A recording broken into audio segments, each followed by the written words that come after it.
Bonjour tout le monde, j'espère que ça va. Je pose ici la vidéo du message qu'on a eu pour le groupe de maison du 12 mai 2025, qui était le premier rendez-vous du groupe de maison. Je poste aussi les vidéos sur YouTube parce que j'ai eu ça à cœur pour que ça puisse parler à d'autres gens, toucher des personnes. Voilà, le Seigneur se chargera de ça. Je vais pas me filmer moi parce que c'est pas le but et ce sera beaucoup mieux comme ça. Le message que je vais amener, enfin que j'ai amené du coup, parce que ce sera le même message que j'ai pu amener lundi, sauf que c'est quasi pas possible de le faire en direct. Ça porte sur l'identité donc en Christ et sur les pensées. Parce que les deux, il y a un lien en tout cas entre les deux. Alors je vais commencer par prier.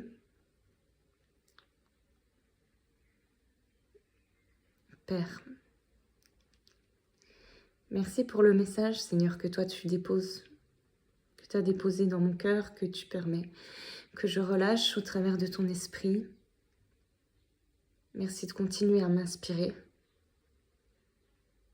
Que tous les cœurs, Seigneur, soient attentifs à ta parole, qu'ils soient soumis à ton Esprit Saint, Seigneur, que tout ce qui viendrait distraire, mentir, tordre le message, Seigneur, les révélations que tu veux donner au travers de ce message. Je viens contre par l'autorité du nom de Jésus-Christ de Nazareth.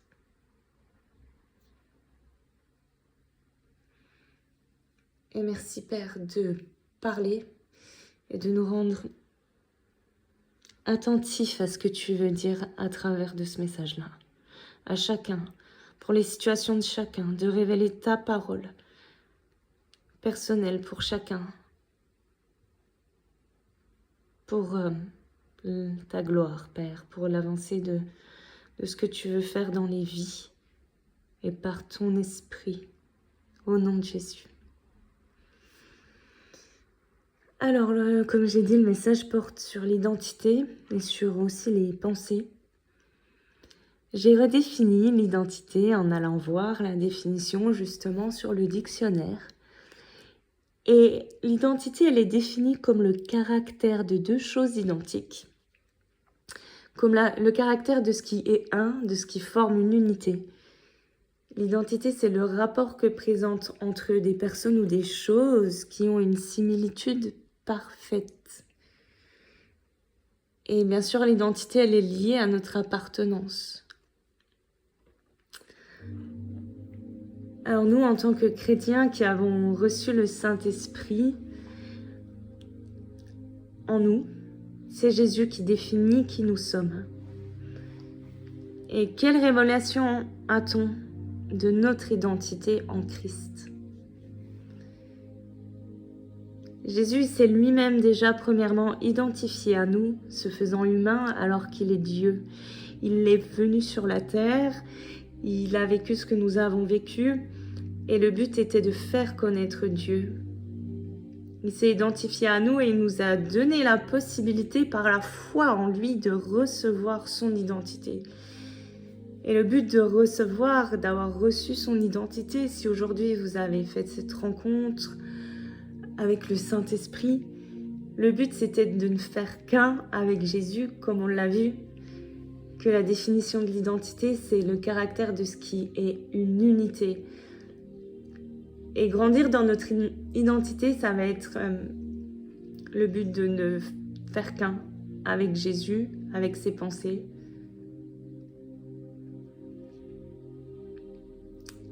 Et le but, ce qui va découler de ces révélations-là et de notre relation avec le Seigneur, c'est de faire ce que Christ a fait, faire ses œuvres. Et là, je vais citer quelqu'un, parce que je ne vais pas m'approprier ce que quelqu'un a dit. La personne disait, comment ça se fait qu'on a eu un Jésus qui prend autorité sur le figuier et le figuier sèche ? Ça, c'est dans Matthieu 21, verset 19. Un Jésus qui parle avec autorité à la tempête et la tempête s'arrête dans Marc 4, verset 41. L'exemple de Jésus qui parle à la maladie et la maladie, elle quitte les gens. Et comment on est passé de ce Jésus-là qui prend autorité sur les choses et qui avait tout pleinement conscience de son identité en Dieu. Comment on est passé de ça à une église dont nous faisons partie, qui est suppliante et qui vient quémander, et qui vient de se voir comme une mendiante parfois en disant « Oh Dieu, si tu veux, guéris-moi. Oh Dieu, fais-moi grâce. Fais-lui grâce de lui donner un enfant. S'il te plaît Seigneur, aide-moi à avoir un travail. Oh, si tu veux bien. » Comment on est passé de ce Jésus qui parle avec autorité aux choses à cette église-là qui parfois est en train de mendier le secours du Seigneur? Satan est passé par là. La pensée de Satan est passée par là parce que quand un esprit veut influencer quelque chose et quand il est venu, il vient influencer l'église, c'est à travers des pensées. Quand un esprit t'approche, il va mettre des pensées en toi. Et d'un coup, tac, t'as une pensée, tu sais pas d'où ça vient. Alors ça peut être charnel, ça peut être ta propre pensée, qui est pas forcément... qui peut être neutre, qui peut... ce qu'on va définir nous comme bien ou comme mal, notre définition. Et ça peut être aussi des pensées qui viennent d'un coup et où tu sens que là, il y a quelque chose qui essaye de s'insinuer en toi. Et un esprit va t'approcher avec des pensées. Alors Satan, parfois, il a mis dans la pensée de l'Église cette image de Dieu parce qu'elle n'était pas ancrée dans son identité, qu'elle devait mendier quelque chose en fait. Mais est-ce que tu peux mendier quelque chose que tu as déjà? Comment tu peux mendier quelque chose que tu as déjà? Et on le fait souvent, parce qu'on a tout en Christ. Vous voyez le mensonge que l'ennemi en fait est venu mettre parfois dans les pensées de l'Église. C'est comme si en fait il y avait quelqu'un qui avait un sceptre, qui avait une couronne de roi et qui se voyait habillé en haillons et qui n'avait pas conscience de sa propre couronne ou de son propre sceptre, mais qui se voit revêtu de haillons. Alors quand des pensées nous approchent, à quoi on s'identifie? Est-ce qu'on s'identifie à la pensée de Christ qui est l'arbre de vie et qui va amener la vie? Des pensées donc qui vont amener la vie? Ou est-ce qu'on s'identifie, c'est-à-dire on adopte, on adhère, on se soumet à une autre pensée que celle de Christ, qui est parfois une pensée, soit charnelle, mais parfois une pensée qui vient de l'arbre, de la connaissance du bien et du mal, et non pas de l'arbre de vie. Et la connaissance du bien et du mal, c'est l'arbre que Satan a utilisé en fait pour pervertir l'humanité, pour faire entrer le péché. C'est pas des pensées qui viennent de Dieu. C'est parfois notre conception du bien et du mal qui a été déposée par Satan en nous donnant accès à cet arbre de la connaissance du bien et du mal, mais qui n'est pas la pensée de Dieu. Alors à quelle pensée on adhère? C'est ça parfois qu'il faut en fait identifier.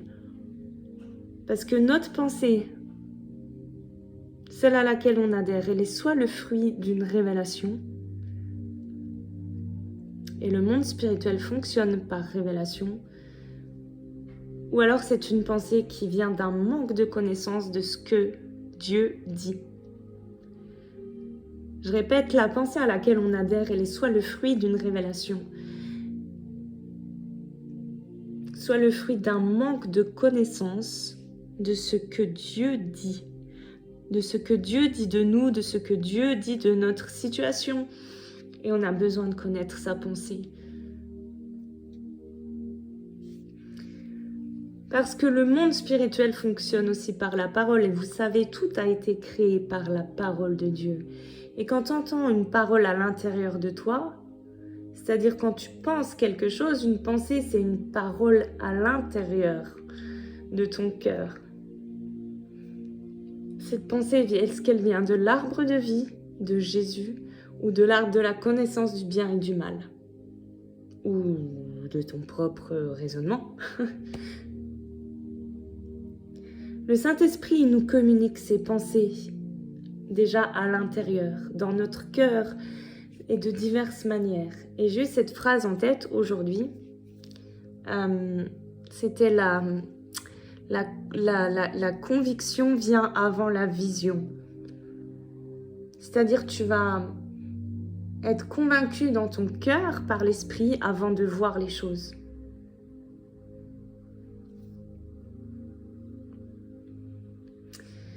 Je vais prendre Romains 8, verset 19. Romains 8, verset 19.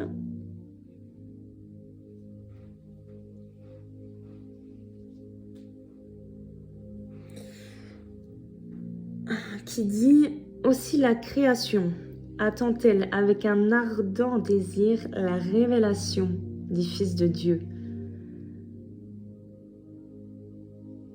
Si nous-mêmes, fils, filles de Dieu, nous ne grandissons pas dans la révélation de notre identité, comment alors la révéler au reste de la création, alors que la création attend la révélation des fils de Dieu? Car Dieu s'est fait connaître à travers Jésus, dans un premier temps, et nous devons faire connaître Christ à travers nous.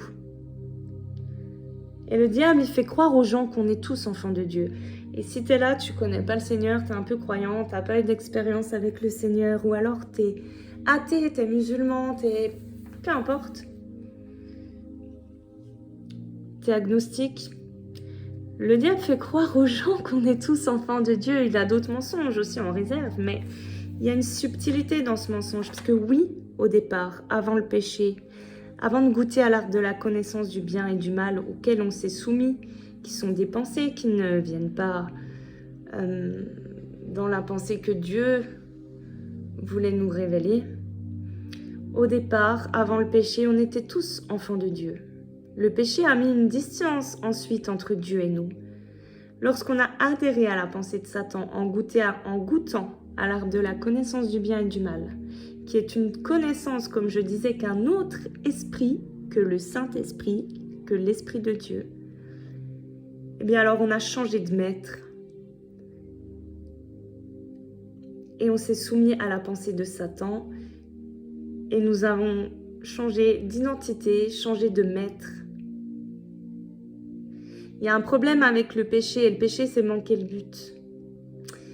Alors, on est tous des créatures de Dieu, mais pour devenir enfant de Dieu,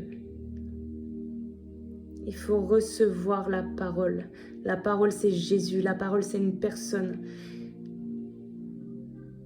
Et c'est aussi la parole de Dieu. Et c'est dit dans Jean 1,12. Jean 1,12. Mais à tous ceux qui l'ont reçu, donc la parole Jésus, à ceux qui croient en son nom, elle a donné le pouvoir de devenir enfant de Dieu. C'est-à-dire qu'aujourd'hui, tu as besoin de devenir enfant de Dieu si tu veux passer ton éternité avec lui ou simplement le connaître. Et il ne s'agit pas d'un Dieu, peut-être, où tu as eu une image à travers d'une religion, à travers de ce qu'on t'a dit, mais d'une relation où tu vas apprendre à le connaître. Mais le péché a mis une séparation. Alors la parole nous dit à tous ceux qui ont reçu Jésus par la foi dans leur cœur, la parole qu'il prononce, à ceux qui croient en son nom, elle a donné le pouvoir de devenir enfant de Dieu. Et maintenant qu'on a reçu cette parole et l'esprit de Christ en nous, comment grandir dans cette identité pour manifester les mêmes attributs de Christ? Romains 8,14. Romains 8,14. Car tous ceux qui sont conduits par l'Esprit de Dieu sont fils de Dieu. Voilà la clé, ça veut dire si tu veux être comme Christ, si tu veux recevoir ses pensées pour agir fidèlement selon ce que Dieu veut faire dans ta vie, Romains 8, 14. Car tous ceux qui sont conduits par l'Esprit de Dieu sont fils de Dieu. Il faut chercher et garder la pensée et la parole révélée. Chercher, garder la pensée et la parole révélée du Saint-Esprit dans nos cœurs et dans nos bouches pour que nos actions agissent fidèlement avec ça. Si on est enfant de Dieu sans marcher par le Saint-Esprit, alors on demeure un enfant et non pas un héritier. Parce que la Bible dit dans Galates 4, verset 1, Galates 4, verset 1, « Aussi longtemps que l'héritier est enfant, je dis qu'il ne diffère en rien d'un esclave, quoiqu'il soit le maître de tout. » Si tu es enfant, t'es comme un esclave parce que tu ne peux pas hériter des promesses. Et si on ne fonctionne pas par le Saint-Esprit, à quelque part, bien qu'on soit sauvé, on peut rester esclave de notre âme. C'est-à-dire notre âme, les pensées qui sont de notre humanité, de notre ressenti. L'âme, c'est le siège de nos émotions, mais c'est aussi défini en hébreu comme le siège des appétits. Les Juifs disent que c'est l'âme animale, c'est des comportements animaux, mais c'est pas la pensée du Saint-Esprit. Et nos choix, parfois, ils sont dictés par notre âme. Et on doit soumettre nos choix et notre volonté à la volonté du Saint-Esprit, pour que les deux s'alignent. Et si l'Esprit nous dit A, si nous voulons bien sûr rentrer dans les promesses de Dieu et fonctionner en étant des enfants de Dieu, c'est ce que la Bible dit. Ceux qui sont conduits par l'Esprit sont fils de Dieu. Alors, notre âme peut correspondre avec les pensées du Saint-Esprit, mais le Seigneur aussi dit que ces pensées ne sont pas nos pensées. C'est pour ça qu'on a besoin de chercher sa pensée pour agir selon ce que Dieu veut faire dans nos vies et non selon notre âme. Nos émotions doivent se soumettre aux pensées du Saint-Esprit pour pouvoir bénéficier des promesses de Christ. Et parfois, il faut mourir à nos pensées, mourir à nos raisonnements, mourir à notre conception du bien et du mal qui vient de la connaissance du bien et du mal et non pas des pensées de Christ. Des fois, on doit mourir à nos raisonnements, à ce qu'on a cru, à ce qu'on voudrait, l'abandonner au Seigneur. Mourir, ça veut dire donner à Dieu. Mourir à soi. C'est ce qu'a fait Jésus aussi à la croix. Et c'est pas une question de faire, mais c'est une question d'être dans l'être et de demander à Dieu son aide.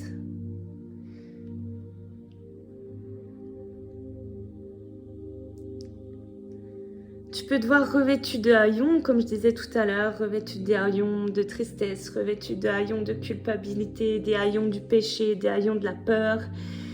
Mais le vêtement que Christ nous a donné, son identité, le vêtement qu'il a mis sur nous, c'est celui de la pureté, de la joie, de la sainteté, de l'espérance, etc. C'est comme Cendrillon quand tu lui as mis des haillons, mais son identité c'était d'être une princesse. Et l'amour de Dieu nous révèle notre identité. L'amour de Dieu, c'est Jésus à la croix qui prend tes haillons, qui prend ta misère pour être sali, lui, par nos fautes, par nos haillons, pour les revêtir, alors que lui, il était pur. C'est Jésus qui meurt à lui-même, donc qui se donne. L'amour de Dieu, c'est Jésus qui subit les conséquences de nos actes, de nos péchés, de nos fautes, de ce qu'on a loupé, pour nous donner son identité. Et l'amour de Dieu et l'identité que Dieu te donne, c'est ce que lui, il dit de toi. L'identité que Dieu te donne, c'est ce que lui, il dit de toi. C'est la pensée qu'il te donne, parce que la pensée est une parole à l'intérieur de toi. Si tu pêches encore, que tu fumes encore, que tu mens encore, que tu te mets en colère, que peut-être t'as été infidèle, Dieu, il te voit pas comme ça. Il te définit pas comme ça. Il te voit au travers des yeux de Christ. C'est l'intermédiaire qu'il a entre lui et toi. C'est Christ. Il t'a déclaré pur, juste, justifié, saint à cause de la parole que tu as reçue. C'est qu'une question de temps pour que ça se manifeste sur terre. Le fait que Enfin, ce que Dieu dit de toi, même si tu pêches encore, t'es pas pécheur. T'es justifié, t'es pur. Et ça va s'incarner, c'est pas pour justifier le péché et y rester. C'est par la foi te voir comment Dieu te déclare et recevoir ses pensées et grandir là-dedans pour qu'elles soient manifestées. Plus Christ est révélé en nous, plus premièrement, puis ensuite au travers de nous, et plus notre identité est construite pour devenir héritier et non plus seulement enfant, comme on l'a dit tout à l'heure dans Galates 4:1.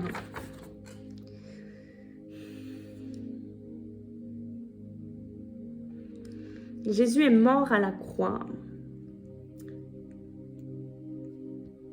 Et de même que lui, plus nous mourrons à nous-mêmes, à nos idées, à notre passé, à nos choix, à nos mauvais choix.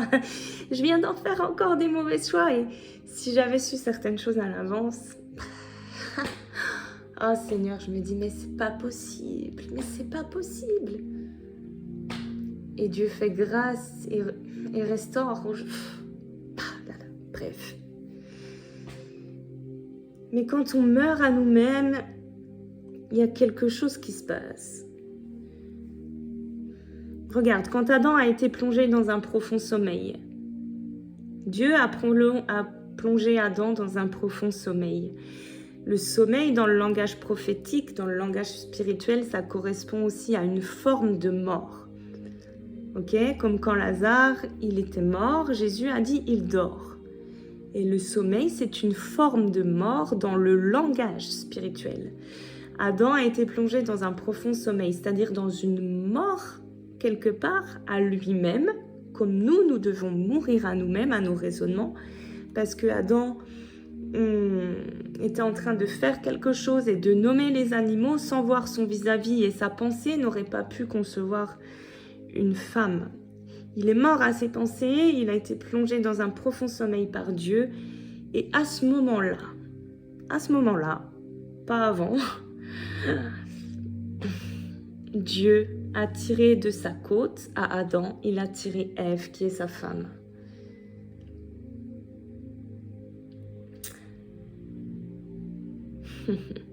Et c'est quand il se réveille, la sorte de résurrection, qu'il arrive à identifier sa femme parce qu'il a reçu la pensée de Dieu et dit « Voici maintenant celle qui est os de mes os et chair de ma chair. » Et ça, c'est une image de Christ.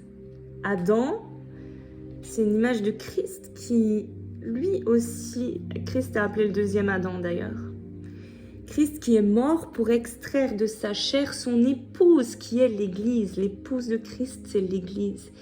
Christ est mort pour que soit extrait de sa chair son épouse qui est l'Église. La chair de Christ, c'est son Église avec un grand E et c'est pas l'Église bâtiment. Ainsi, nous ne formons qu'un avec Christ comme Adam et Ève ne forment qu'un. Et comme nous ne formons qu'un avec notre époux qui est Christ, c'est lui qui a autorité sur nous dans l'amour, comme le dit 1 Corinthiens 7-4. La femme n'a pas autorité sur son propre corps, mais c'est le mari. Alors après, le verset continue, de même que le mari n'a pas autorité sur son propre corps, mais c'est sa femme. Mais je fais le parallèle ici avec Christ. C'est lui qui a autorité sur son épouse, l'Église, et on bénéficie de son autorité en fait.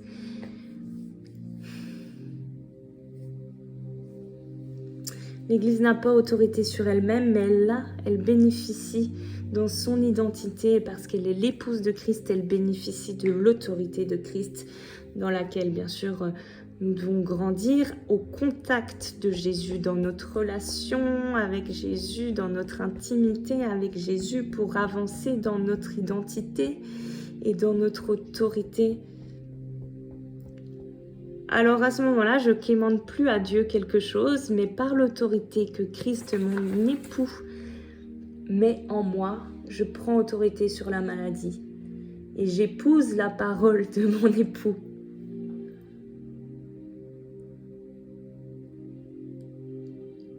Parce que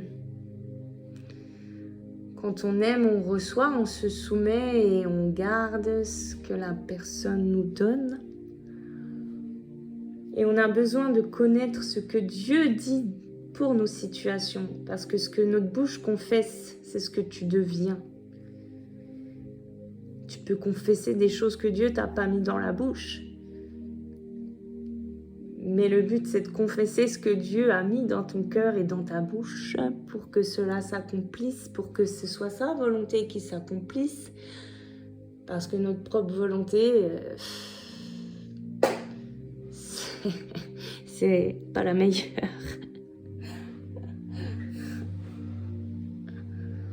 Quand tu parles la parole que Dieu te dit, cette parole crée quelque chose dans la matière parce que tout a été créé par la parole et ça naît déjà d'une pensée.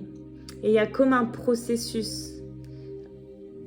Premièrement, c'est avoir conscience de notre identité et c'est-à-dire demander la révélation à Dieu parce qu'une révélation est plus grande qu'une compréhension. La révélation, c'est spirituel, ça impacte ton cœur, ça t'ouvre les yeux, c'est une uppercut, tu vois. C'est plus grand qu'une compréhension, une révélation. Alors demandez à Dieu la révélation de notre identité en Christ, de notre vraie identité, même pour celui qui ne croit pas aujourd'hui.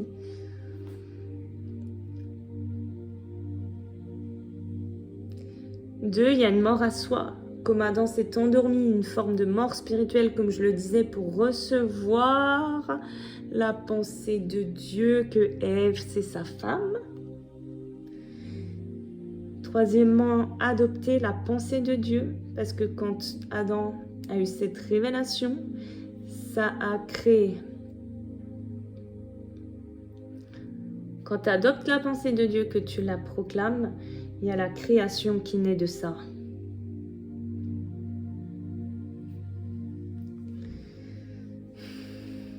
L'identité, c'est la base de tout. Et souvent, on n'est pas enseigné là-dessus. Moi, je n'ai pas été enseignée là-dessus. Et il faut connaître celui à qui on appartient. Et tu ne peux pas le connaître à travers d'une compréhension, mais à travers d'une révélation et d'une relation, de le chercher, de lui parler, de lire la parole, de prier, d'être au contact de la parole. Et la parole, c'est Jésus lui-même, en fait. Si on a une conception d'un Dieu limité, on sera limité. Et franchement, moi je me sens souvent limitée. Il faut connaître la pensée de Dieu. Et une pensée, je le répète, c'est un esprit qui t'approche, souvent en tout cas. Et c'est à nous d'accepter la pensée, de refuser la pensée, de la soumettre à Dieu et d'être à l'écoute.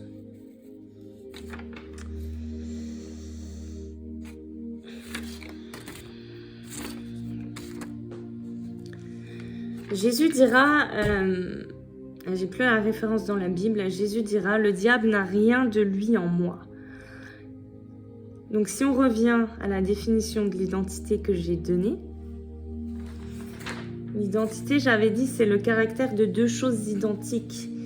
C'est le rapport que présentent entre eux des personnes ou des choses qui ont une similitude parfaite. Et l'identité est liée à notre appartenance. Alors si Jésus dit que le diable n'a rien de lui en lui, Jésus dit le diable n'a rien de lui en moi. Alors on ne peut pas s'identifier à deux pensées qui, une fois viennent du diable, une fois viennent de Jésus. Et on doit travailler là-dessus parce que notre identité, elle est déjà acquise. Elle est déjà en Christ pour celui qui a cru en la parole, qui l'a reçue dans sa vie, qui est né spirituellement par le Saint-Esprit. Donc on ne peut pas s'identifier, l'un ne peut pas s'identifier à l'autre. De même que nous-mêmes, on ne peut pas nous identifier un peu à lui, un peu à l'autre. Mais on est soit ou soit. Soit enfant de Dieu, soit on ne l'est pas. Il n'y a pas de juste milieu, désolé. Il n'y a pas de compromis. Et on doit travailler sur nos pensées. pour adopter dans l'identité qu'on a déjà acquise. Ça remettra en rien en cause ton identité. Mais si tu veux avancer dans ton identité, dans ton autorité, dans cette révélation, il faut qu'on travaille à recevoir la pensée de Dieu et à ne pas s'identifier aux autres pensées. Parce qu'on ne peut pas se servir de maître.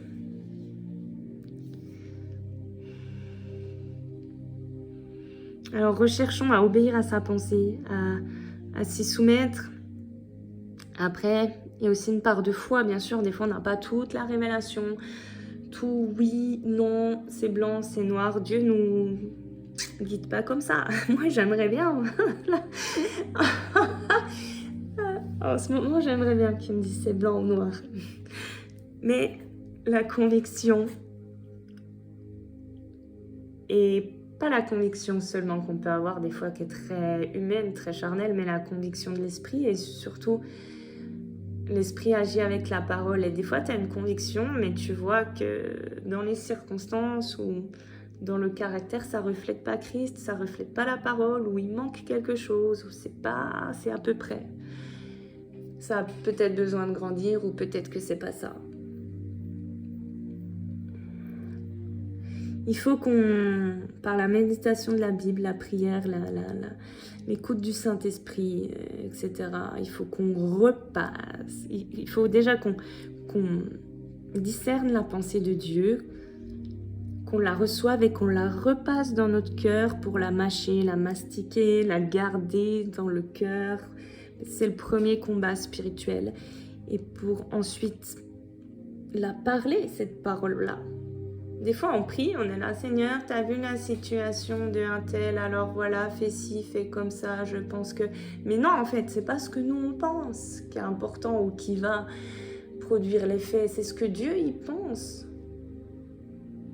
Moi, j'ai souvent pensé certaines choses et puis j'ai prié en parlant des paroles. Au final, Dieu, je sais même plus moi-même ce que je pensais.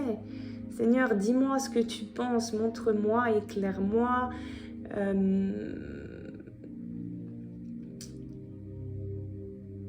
Donne-moi la paix, me donne pas la paix.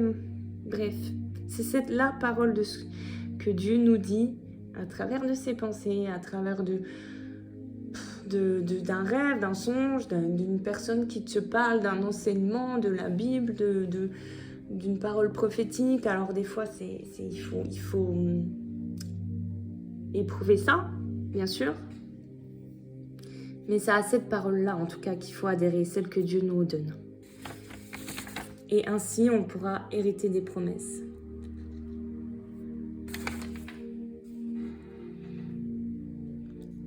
Alors, à qui on s'identifie quand on accepte certaines pensées, en résumé? Et rappelons-nous que l'Église doit être identique à Christ, en mourant à sa propre pensée pour adopter la pensée de Christ. Et Christ n'a rien de commun avec le diable. Analysons nos pensées. Et à qui nous rendons-nous identiques? Puisque l'identité, c'est se rendre aussi identique à travers de certaines de nos pensées. Ce travail ne se fait pas par nos propres efforts, je le répète, mais par la grâce de Dieu et par un abandon que nous, on doit faire. On doit se positionner, en fait, au Saint-Esprit. Je ne vous dis pas de batailler par vous-même, mais il y a notre part à faire. Tout comme même quand Dieu parle et te dit, bah là, c'est la bonne direction, marche-y, il y a aussi notre part à faire. Mais premièrement, s'abandonner au Saint-Esprit, parce que si tu as tes pensées qui sont trop présentes, Dieu, il peut te parler, il t'entendra pas forcément. Après, heureusement, il protège, il ferme des portes, etc. Bon, ça, c'est autre chose. Mais celui qui veut marcher par le Saint-Esprit, il y a une mort à soi-même à faire. Moi, c'est pas moi qui le dis, c'est Jésus qui le dit. Et même plus que ça, qui nous montre l'exemple. Comme on est disciple, disciple, ça veut dire faire la même chose que celui qui nous enseigne et qui est le maître. Et il est mort à lui-même.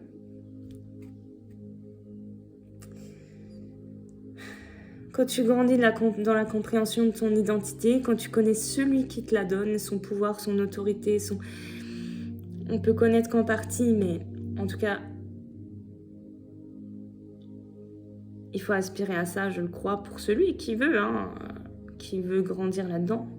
Après, on a le choix. Regardez à ce que Jésus a fait, à ce qu'il a dit, à ce qu'il dit de nous, à ce qu'il dit de nos situations. Refusez les pensées qui ne sont pas les siennes et les pensées qui t'approchent des fois à travers des esprits. Sinon, on va se tromper. Je me suis trompée par mes choix, par mes raisonnements, et je vais le faire encore, mais il y a des choses en tout cas que j'ai comprises parce que Dieu me l'a révélé.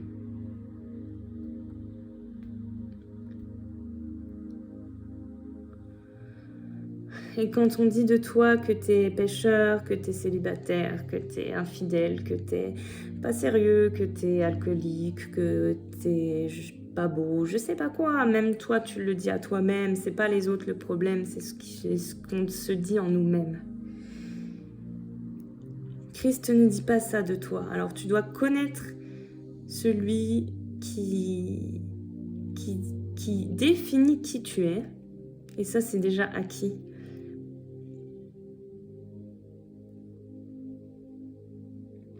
Et cette identité qui te donne, qui t'a donné, je le répète, si tu as reçu le Saint-Esprit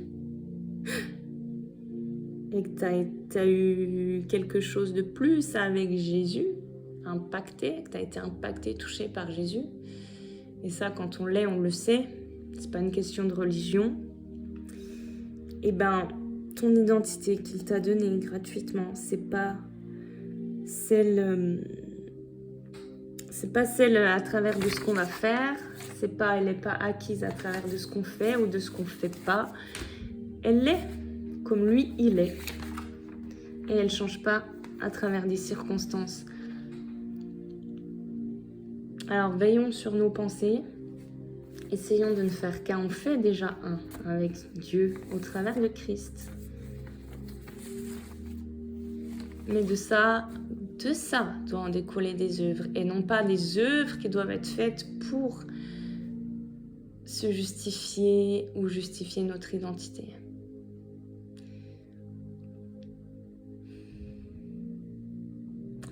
Que la mort à nous-mêmes, le profond sommeil comme Adam l'a vécu, engendre les promesses.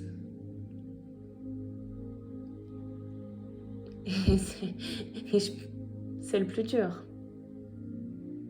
La pensée de Christ, mais Christ c'est ça aussi, c'est la pensée de la mort pour la vaincre et pour hériter de quelque chose de meilleur quand la résurrection se fait, mais la part la plus dure c'est à affronter la croix certainement. Ou même l'idée de mourir à soi-même, parce que Christ aussi a eu le combat avant la croix, à cette idée de mourir à lui-même. Bref, ça c'est la parenthèse. Merci Seigneur pour ton message, merci pour les compréhensions que tu mets, que tu révèles, que tu donnes. Merci pour les promesses Seigneur, que j'appelle en ton nom à se manifester Père éternel et à se révéler dans les cœurs, que l'on sache et qu'on comprenne ce que ta parole dit.